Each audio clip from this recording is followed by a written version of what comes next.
1971 में एक American airline के जहाज को टेक ऑफ किए अभी चंद मिनट ही गुजरे थे कि सबसे पीछे वाली सीट पे बैठे एक पैसेंजर ने एयर होस्टेस को अपने पास बुलाया और हंसते हुए एक चिट्ठी उसको थमा दी। उस चिट्ठी में सिर्फ चंद अल्फाज लिखे थे जिसने पूरे अमेरिका में हलचल मचा कर रख दी। वो पैसेंजर कौन था और FBI आज तक उसको जिंदा या मुर्दा क्यों नहीं ढूंढ पाई। ढूंढना तो दूर की बात, अमेरिका की सबसे पावरफुल इंटेलिजेंस एजेंसी पिछले 50 सालों से उस पैसेंजर की जर्रे बराबर भी इंफॉर्मेशन नहीं। इस इंटरेस्टिंग वाक़े की शुरुआत 24 नवंबर 1971 को पोर्टलैंड एयरपोर्ट से हुई थी। एक शख्स जो बज़ाहिर बिजनेसमैन लगता था, उसने पोर्टलैंड से सिएटल का टिकट बुक करवाया और सीधा जहाज की तरफ बढ़ने लगा। तब अमेरिका में डोमेस्टिक फ्लाइट्स पर किसी किस्म की भी कोई सख्ती नहीं हुआ करती थी। ना ही पैसेंजर्स का सामान चेक किया जाता था और ना ही उनकी आइडेंटिटी वेरिफिकेशन की जाती थी। ये नॉर्थ वेस्ट ओरिएंट एयरलाइन का जहाज बोइंग 727 था, जिसको सिर्फ 45 मिनटों में पोर्टलैंड से सिएटल तक पहुंचना था। सनग्लासेस लगाए एक ब्रीफकेस के साथ डैन कूपर नामी ये पैसेंजर इस जहाज में सवार हुआ और अपनी पसंद की सीट पर जाकर बैठ गया, जो जहाज की सबसे आखिरी सीट थी। उसने अपने लिए एक ड्रिंक ऑर्डर की और साथ ही सिगरेट भी जला ली। यहाँ तक सब कुछ नॉर्मल चल रहा था, क्योंकि फ्लाइट में स्मोकिंग करना भी 70s में अलाउड था। ठीक 2:58 पर फ्लाइट टेक ऑफ हो गई। टेक ऑफ होते ही डैन कूपर पीछे मुड़ा और पास में बैठी एयर होस्टेस को हंसते हुए एक एनवलप थमा दिया। एयर होस्टेस, जिसका नाम फ्लोरेंस शॉफनर था, उसने जब वो चिट्ठी पढ़ी तो जैसे उसके पैरों तले जमीन ही खिसक गई। Miss, I have a bomb here and I would like you to sit by me. मेरे पास बॉम्ब है और मैं चाहता हूँ कि आप मेरे बराबर में आकर बैठ जाएं। फ्लोरेंस शॉफनर जब डैन कूपर के बराबर में आकर बैठी तो उसने अपना ब्रीफ केस खोला, जिसमें डायनामाइट की 8 स्टिक्स और एक डेटोनेटर भी मौजूद था। इन शॉर्ट, जहाज हाई जैक हो चुका था और डैन कूपर की टोटल 3 डिमांड्स थी। उसको 5 बजे से पहले पहले $2 लाख कैश, 2 पैराशूट के पेयर्स और सिएटल एयरपोर्ट पर एक रीफ्यूलिंग ट्रक रेडी चाहिए था। अपनी डिमांड्स के आखिर में उसने फ्लोरेंस शॉफनर को इनडायरेक्टली ये भी बोला कि अगर कोई गलती हुई तो मैं बॉम्ब फाड़ दूंगा। डैन कूपर के अलावा इस जहाज में 35 पैसेंजर्स थे जिनको पीछे जहाज में होने वाले इस वाक़े का बिल्कुल भी इल्म नहीं था। फ्लोरेंस शॉफनर डैन कूपर की डिमांड्स लेकर कॉकपिट में गई और कैप्टन को सारा माजरा सुना दिया। एक दूसरी एयर होस्टेस, जिसका नाम टीना मकलो था, वो अब एक इंटरकॉम लेकर डैन कूपर के साथ आकर बैठ गई, जो पायलट और डैन कूपर के दरमियान मैसेज पहुंचाने का काम कर रही थी। याद रहे कि ये अमेरिका की हिस्ट्री में होने वाला पहला प्लेन हाईजैक था जो रैंसम के लिए किया गया था। इसी वजह से लोकल अथॉरिटीज और FBI ने फैसला किया कि हाईजैकर की सारी डिमांड्स पूरी की जाएं। जाहिर है अथॉरिटीज को भी मालूम था कि डैन कूपर उनसे भागकर ज्यादा दूर नहीं जा पाएगा। फ्लाइट, जिसको सिर्फ 45 मिनटों में ही सिएटल में लैंड करना था, वो अब अगले 1.5 घंटे तक एयरपोर्ट के गिर्द गर्दिश करती रही और बकाया 35 पैसेंजर्स जो इस सारे वाक़े से बिल्कुल बेखबर थे, उनको बताया गया कि टेक्निकल डिफिकल्टी की वजह से प्लेन की लैंडिंग में दुश्वारी हो रही है। इस दौरान सिएटल नेशनल बैंक से $20 के 10,000 नोट इकट्ठे किए गए, जिनके सीरियल नंबर्स नोट कर लिए गए थे और एक करीबी स्काई डाइविंग क्लब से 2 पैराशूट की जोड़ियां भी अरेंज की गई। 5:45 पे जहाज को लैंड कराया गया और वादे के मुताबिक डैन कूपर को पैसों से भरा एक बैग और 2 पैराशूट के पेयर्स फराहम किए गए। साथ ही साथ जहाज को रीफ्यूल भी कर दिया गया। अपनी मांगें पूरी करवाने के बाद डैन कूपर ने 35 पैसेंजर्स और 2 फ्लाइट क्रू को जहाज से उतरने की परमिशन दे दी, जबकि पायलट्स और 2 फ्लाइट क्रू को जहाज में रहने का ही कहा। इस वक्त रात हो चुकी थी और जहाज एक बार फिर से टेक ऑफ कर गया।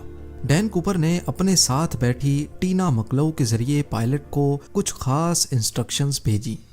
वो चाहता था कि जहाज के लैंडिंग गियर्स और फ्लैप्स खुले रहें, एल्टीट्यूड 10,000 फीट हो, स्पीड 320 किलोमीटर पर आवर और जहाज को सीधा मेक्सिको सिटी लेकर जाया जाए। पायलट ने बाकी तमाम डिमांड्स तो पूरी कर दी, लेकिन जहाज को सीधा मेक्सिको सिटी लेकर जाना फ्यूल की वजह से पॉसिबल नहीं था। लिहाजा पायलट ने डैन कूपर को रीफ्यूलिंग के लिए 2 ऑप्शंस दिए, रीनो या फिर फिनिक्स। डैन कूपर रीनो पर राजी हो गया। दूसरी तरफ लोकल और फेडरल अथॉरिटीज भी अपना काम कर रही थी। 2 फाइटर जेट्स को जहाज के पीछे रवाना किया गया, लेकिन वो इतनी स्लो स्पीड मेंटेन नहीं कर पा रहे थे। इसी वजह से उन्होंने जहाज के गिर्द चक्कर लगाना शुरू कर दिया। रात के अंधेरे में जहाज रीनो की तरफ रवां दवां था। इतने में डैन कूपर ने पास बैठी टीना मकलो को कॉकपिट में जाने का कहा, जहां 2 पायलट्स और 1 फ्लाइट अटेंडेंट मौजूद थी। जब टीना कॉकपिट का दरवाजा बंद करने के लिए पलटी तो उसने आखिरी बार सिर्फ इतना देखा कि डैन कूपर अपनी कमर पर कुछ बांध रहा था। उसके बाद जहाज की सीढ़ियां खुली और डैन कूपर ने वहां से छलांग लगा ली। इसके बाद जो कुछ भी हुआ पिछले 50 सालों से, उसको आज तक डिस्कस किया जा रहा है। 3 घंटों के बाद जब जहाज रीनो में लैंड हुआ तो पूरे जहाज को अच्छी तरह चेक किया गया, लेकिन जहाज में ना ही कूपर था और ना ही कोई बॉम्ब मिल सका। ना सिर्फ जहाज में, बल्कि इस वाक़े के बाद डैन कूपर का कहीं कोई अता पता ना चल सका, ना ही जिंदा और ना ही मुर्दा। आखिर डैन कूपर कौन था और पूरे अमेरिका की आंखों को धोखा देकर वो कहां चला गया? ये case federal bureau of investigation का वो केस है जिसको आज तक बंद नहीं किया गया। डैन कूपर को किसी ने प्लेन से जंप करते तो नहीं देखा था, लेकिन स्टेयर केस खुला रह जाने की वजह से यह बात क्लियर थी कि उसने सिएटल और रीनो के बीच में ही कहीं छलांग लगा ली थी। FBI ने जहाज पे सबूत तलाश करना शुरू कर दिए, लेकिन बदकिस्मती से उनको सिर्फ कूपर की टाई, 8 सिगरेट बट्स और 2 में से 1 पैराशूट मिला जो कूपर पीछे छोड़ गया था। हत्ता कि किसी के पास उसकी कोई फोटो तक नहीं थी। पैसेंजर्स और क्रू से इंटरव्यू लेने के बाद डैन कूपर के होलिये के हिसाब से उसका स्केच बनवाया गया। इससे पहले कि डैन कूपर को सिएटल और रीनो के बीच में तलाश किया जाता, FBI को ये जानना था कि उसने एग्जैक्टली कौन सी जगह पर प्लेन से जंप किया था। ये जानना ज्यादा मुश्किल नहीं था क्योंकि जहाज ऑटो पायलट पे था, यानी जिस पाथ पर जहाज फ्लाई कर रहा था वो ऑलरेडी रिकॉर्डेड था। जहाज की स्पीड और एल्टीट्यूड तो पहले से मालूम था ही, साथ साथ फ्लाइट रिकॉर्डर की मदद से मालूम पड़ा कि जहाज का स्टेयर केस 8:10 पे खुला था। इन तमाम इंफॉर्मेशन की बेसिस पे डैन कूपर की ड्रॉप लोकेशन का अंदाजा लगाकर एक सर्च एरिया डिफाइन किया गया। ये 45 स्क्वायर किलोमीटर का एरिया घने जंगलात और पहाड़ों से घिरा हुआ है। एरियल टीम और लैंड सर्च टीम ने इस पूरे एरिया का चप्पा चप्पा छान लिया, लेकिन ना कूपर का कोई नामो निशान मिला और ना ही कोई ब्रीफ केस मिला या फिर पैसे। हत्ता कि इस पूरे एरिया में इतनी शदीद सर्दी थी कि सबको यही लगा कि डैन कूपर मर गया होगा, लेकिन उसके बाद जो हुआ वो FBI के वहमो गुमान में भी नहीं था। अमेरिकन हिस्ट्री में पहली बार FBI ने इस केस के लिए पब्लिक से हेल्प लेना शुरू कर दी। डैन कूपर का स्केच और $2 लाख के सीरियल नंबर भी अखबारों में शाया किए गए और डैन कूपर के बारे में कोई भी इंफॉर्मेशन देने पर इनाम देने का वादा भी किया गया। उनका ख्याल था कि कूपर अगर जिंदा होगा तो वो पैसे कहीं ना कहीं जरूर खर्च करेगा, लेकिन हैरत अंगेज तौर पे उस सीरियल नंबर का एक भी नोट कभी भी कहीं भी दोबारा जाहिर नहीं हुआ। लेकिन मामला अभी खत्म नहीं हुआ था। करीब 9 सालों के बाद यानी 1980 में एक वाकया हुआ। सदर्न वॉशिंगटन में कोलंबियन रिवर के किनारे एक बीच है जिसको टीना बार कहा जाता है। यहाँ एक बच्चा अपने पेरेंट्स के साथ खेल रहा था जब उसको रिवर के किनारे नोटों की 3 गड्डियाँ मिली। ये $20 के नोटों की घड़ियां थीं जो टोटल $5,800 बनते थे।